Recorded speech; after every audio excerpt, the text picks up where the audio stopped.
Halo teman-teman semua, balik lagi sama gue Reksi Hernando Huta Barat di Reksi Huta Barat Channel. Di konten kali ini gue akan memberikan materi mengenai upaya hukum terhadap COVID-19 dalam perspektif hukum internasional. Yang mana materi ini juga seringkali gue temukan dijadikan sebagai materi inti dalam beberapa seminar hukum berbayar belakangan ini. Sehingga gue mencoba untuk menginisiasi konten ini di channel YouTube gue. Kali ini gue gak sendirian karena gue dibantu oleh salah satu dosen gue sendiri, yaitu Mas Reza Zaki, dosen muda yang juga ahli hukum internasional, yang akan memberikan materi yang sangat fresh banget menurut gue, sehingga gue percaya bahwa materi ini sangat baik untuk kalian, terlebih untuk teman-teman yang memiliki peminatan di bidang hukum internasional.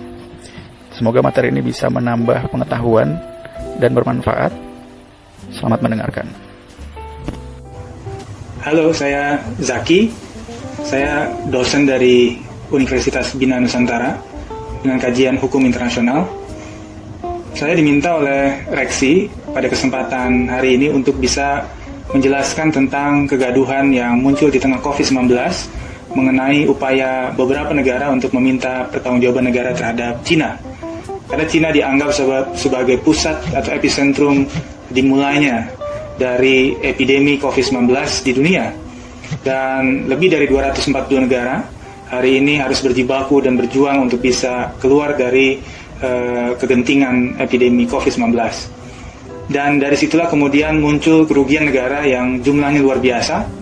Bahkan Amerika Serikat sendiri membuat satu istilah di negaranya sebagai China Flu, yang sangat satir, memberikan satu gambaran bahwa mereka ingin mengatakan bahwa virus ini berasal dari Asia, terutama dari Cina, sehingga kemudian terjadilah banyak diskriminasi yang kemudian melembaga di banyak negara.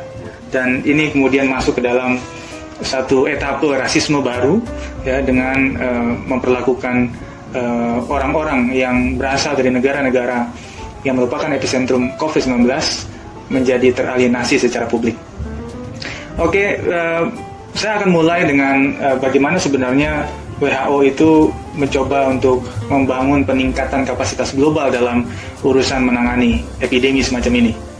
Kita lihat bagaimana di tahun 1969 ada kesepakatan untuk membuat International Health Regulation yang kemudian direvisi di tahun 2005, di mana konten dari IHR ini yang pertama adalah dia legally binding instrument. Lalu dia merupakan Public Health Emergency of International Concern, dan juga ini merupakan bagian dari kerjasama Prevent, Detect, and Respond dari setiap persoalan kesehatan yang ada di dunia.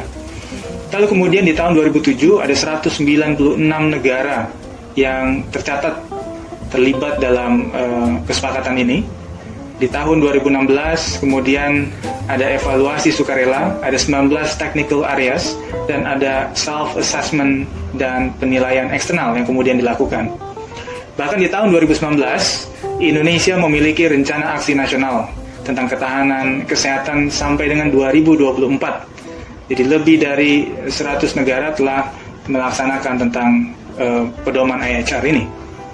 Dan bagaimana sebenarnya WHO melakukan penanganan COVID-19? Yang pertama, WHO telah mencoba merintis pedoman teknis, travel advice, situation report, himbauan masyarakat, penelitian dan pengembangan, strategi perencanaan dan operasi, country mission, dan online training. Jadi ada 8 hal yang sebenarnya WHO sudah mencoba menerapkan itu semua. Sehingga kalau kita lihat dari beberapa epidemi yang terjadi sebelumnya, karena beberapa mengatakan bahwa ini terjadi setiap abad, dan orang banyak bercerita dan bertutur tentang Spain flu. Yang sebenarnya selain Spain flu, ada lagi epidemi yang bahkan membunuh hingga 200 juta manusia. Dia terjadi di tengah krisis kesehatan dan juga di tengah perang dunia yang melibatkan banyak negara di dunia. Sehingga kasus kematiannya itu luar biasa terakumulasi.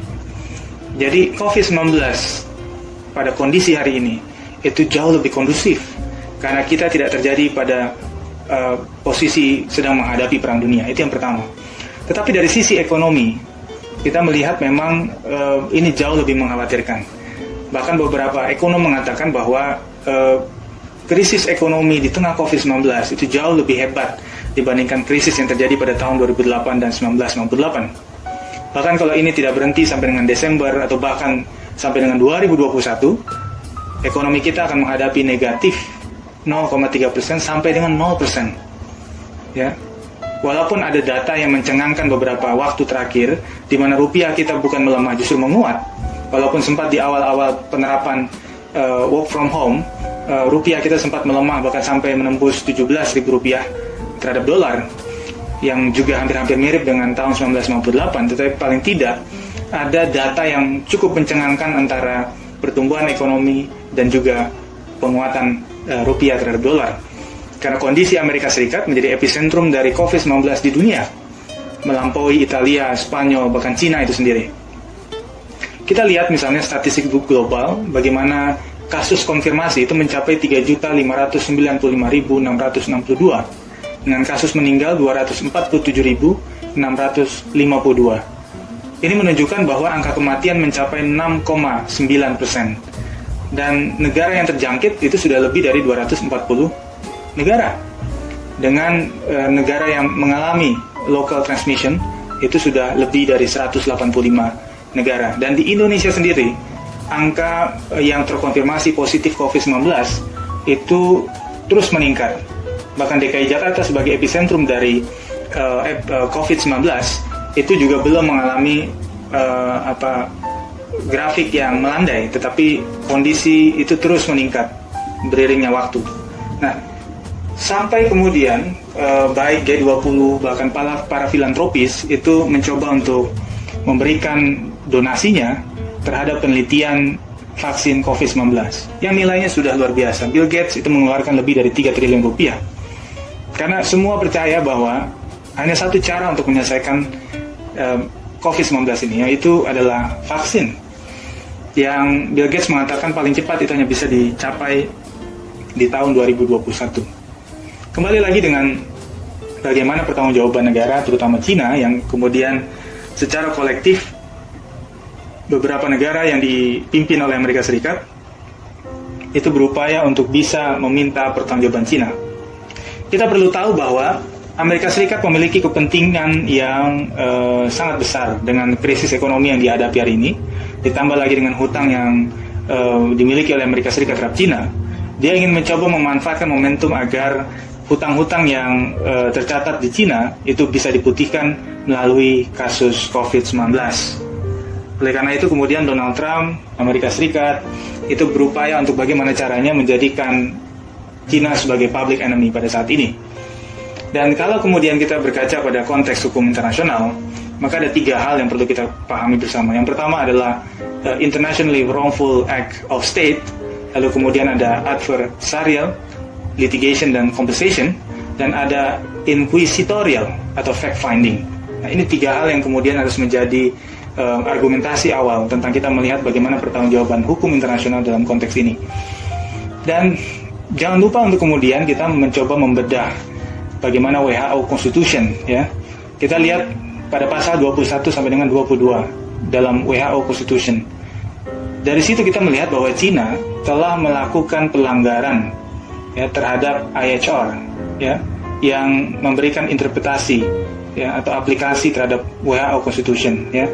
Disinilah kemudian kita memahami bahwa ada beberapa hal yang kemudian belum mampu, ya, dipenuhi oleh Cina.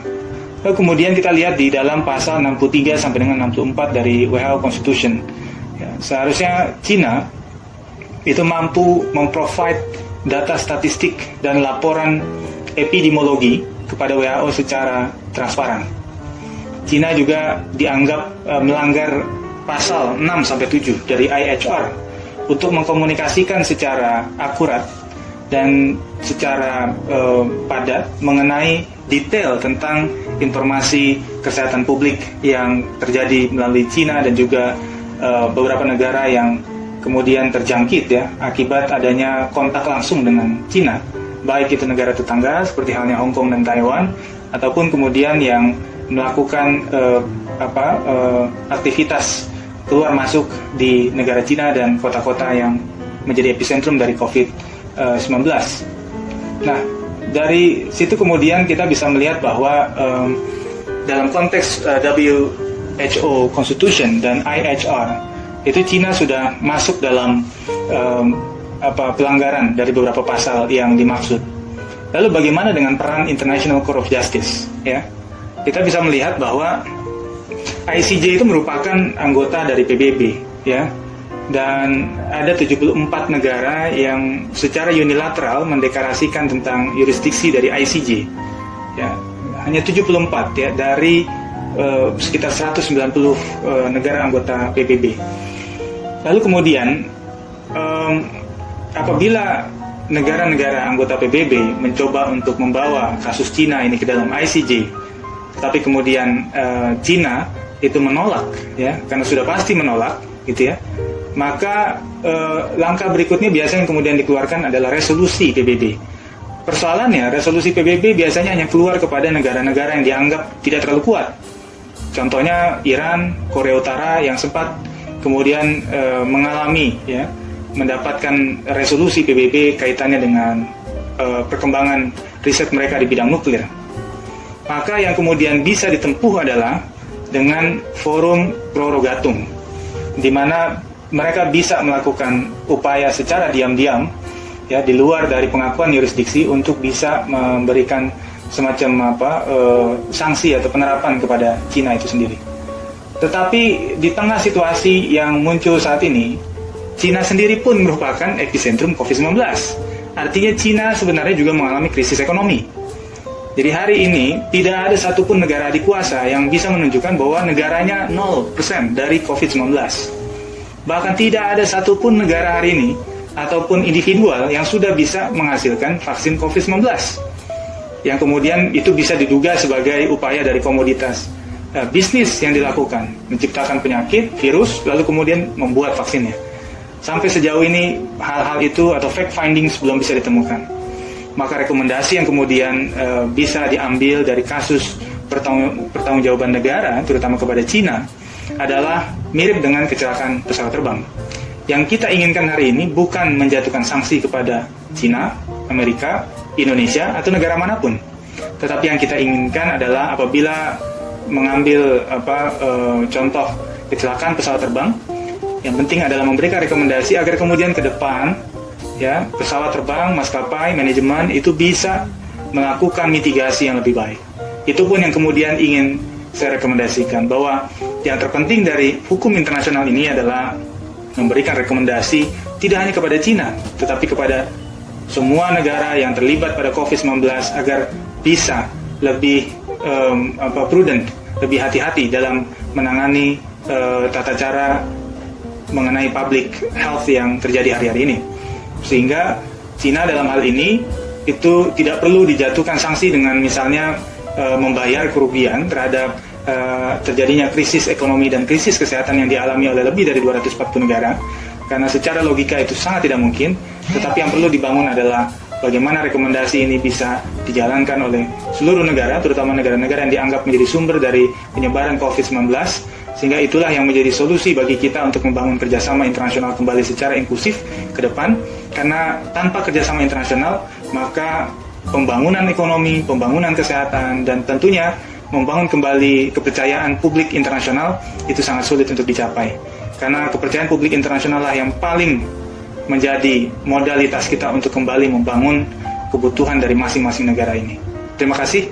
Semoga kita bisa keluar dari persoalan COVID-19 yang luar biasa ini dan kembali bisa menemukan new normal yang mampu untuk membawa kehidupan setiap individu di masing-masing negara itu jauh lebih baik daripada bulan-bulan yang berat ini.